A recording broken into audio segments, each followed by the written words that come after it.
Good morning students.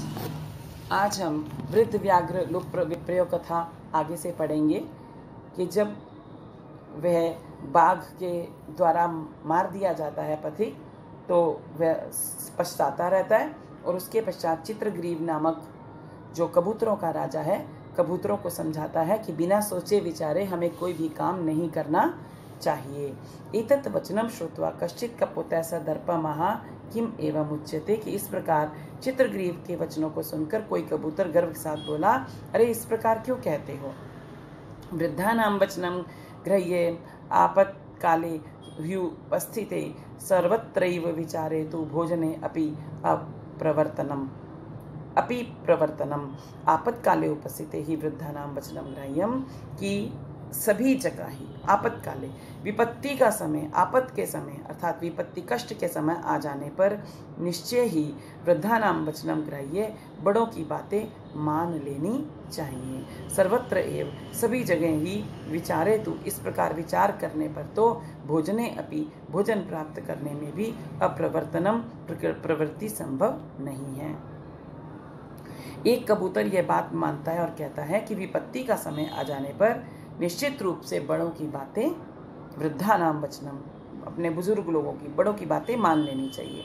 अन्यथा सर्वत्रैव सभी जगह ही इस प्रकार का विचार करने पर तो, शंका करने पर तो भोजने अपि अप्रवर्तनम, भोजन प्राप्त करने में भी प्रवृत्ति संभव नहीं है। क्योंकि एक भाव यह है कि एक कबूतर कहता है कि जब कोई आपत्ति आ जाए तब तो बड़ों की बात मानना ठीक है, अन्यथा सभी कार्यों में हम संदेह करेंगे किया जाएगा तो भोजन करना हमें कठिन हो जाएगा।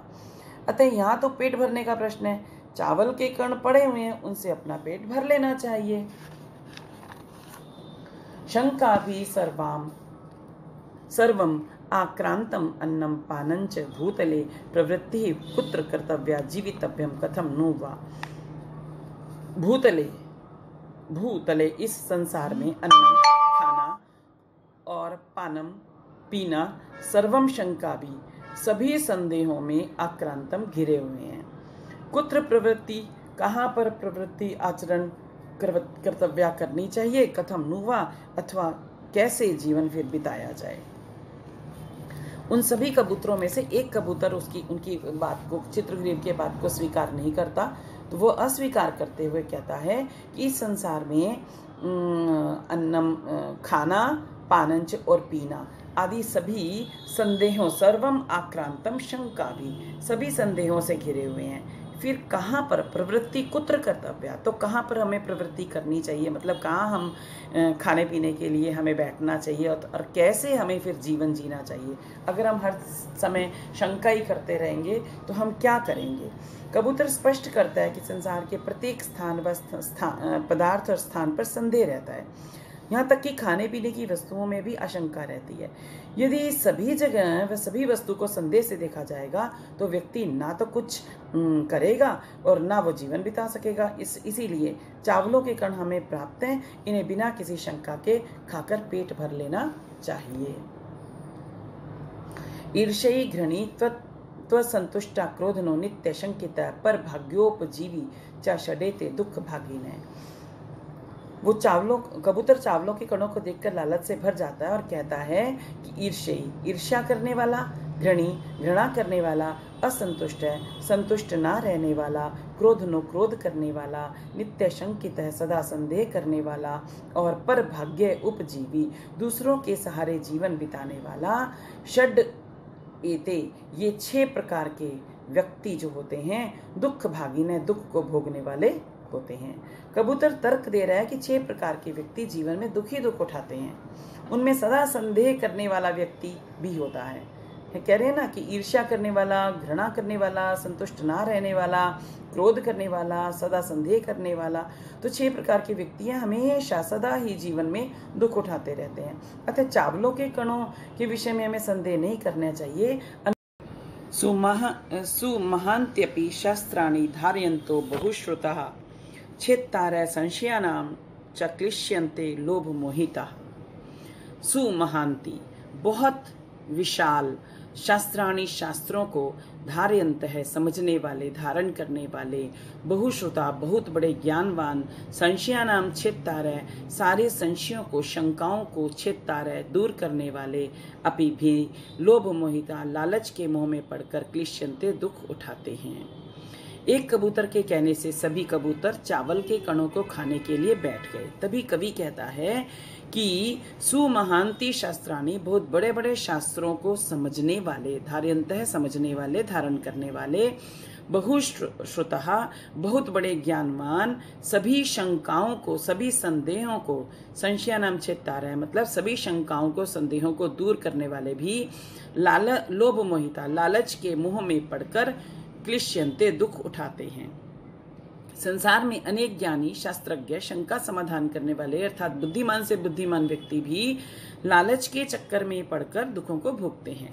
तो कबूतर भी चावलों के कणों के लालच में पृथ्वी पर आकर बैठ गए, जो दुख का कारण हो सकते हैं। लोभात् क्रोधः प्रभवति, लोभात् कामः प्रजायते, लोभात् मोहश्च नाशश्च, लोभात् पापस्य कारणम्। निर्जन वन में चावलों के कणों को बिखरे हुए देखकर कबूतरों का समूह एक कबूतर के कहने से पृथ्वी पर उतरकर लालच के से चावल कणों को खाने लगा। तब नीतिकार कहता है कि लोभात क्रोध है प्रभवती, लोभात लोभ करने से, लालच करने से, क्रोध है क्रोध प्रभवती उत्पन्न होता है। लोभात कामः प्रजायते और लालच करने से काम भाव प्रजायते पैदा होता है।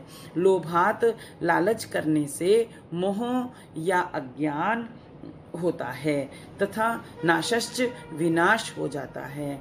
लोभा पापस्य कारणम, अतः लोभ ही, लालच ही पाप का मूल कारण है।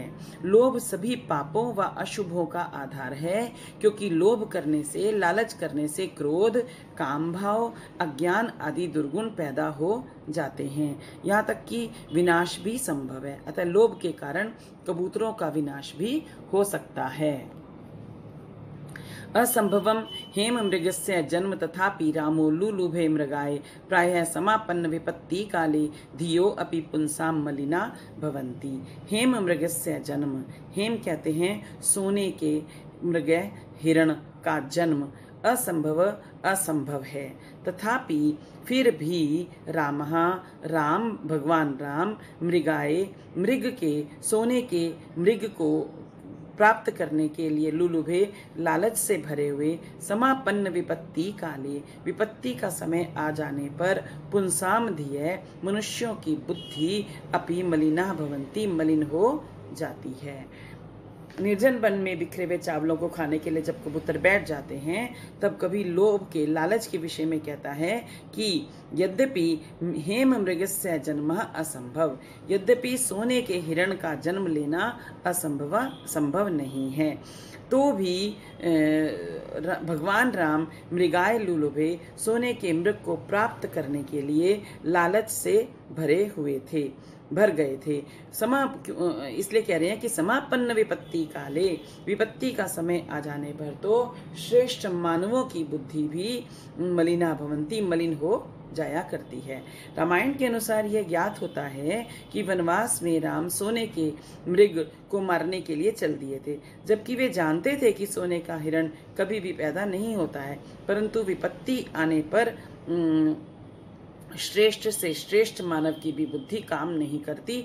इसी कारण चतुर से चतुर कबूतर भी निर्जन वन में चावलों के कणों को खाने के लिए बैठ गए।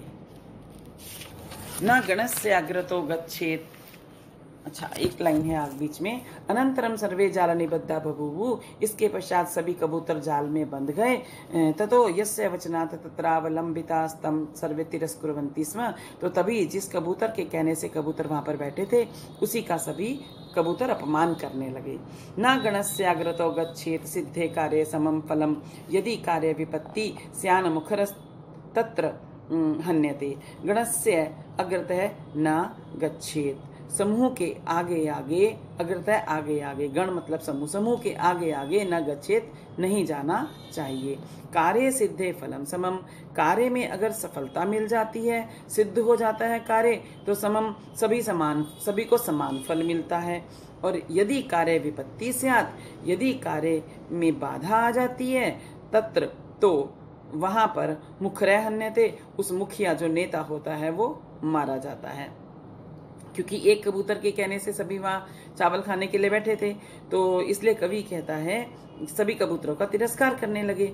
अब जब कबूतरों का तिरस्कार करने लगे तो जिसके कहने से कबूतरगण वहां बैठे थे सभी उसका अपमान करते हैं। तब तभी कवि कहता है कि किसी भी समूह के आगे आगे नहीं जाना चाहिए। कार्य सिद्धे फलम समम, जब कार्य की सफलता मिल जाती है तभी तो समम फलम समम, सभी को समान फल, बराबर बराबर फल लाभ मिलता है। और यदि कार्य विपत्ति, यदि कार्य में कोई बाधा आ जाती है, तो जो नेता होता है, जो मुखर होता है, जो आगे आगे रहने वाला होता है, हन्यते, वो मारा जाता है। किसी भी कार्य में नेता नहीं बनना चाहिए। यदि कार्य सफल हो जाता है तो सभी को बराबर बराबर लाभ होता है, यदि कार्य असफल हो जाता है तो कोई बाधा आ जाती है तो नेता को ही सारे दोष देते हैं, सभी उसी को कहते हैं। जिस कबूतर ने आगे बढ़कर कहा था कि चावल कणों को खा लेना चाहिए, उसी का सभी दोष कहने लगे, अन्यथा सभी चावल कण खा रहे थे। आगे पढ़ेंगे अब हम।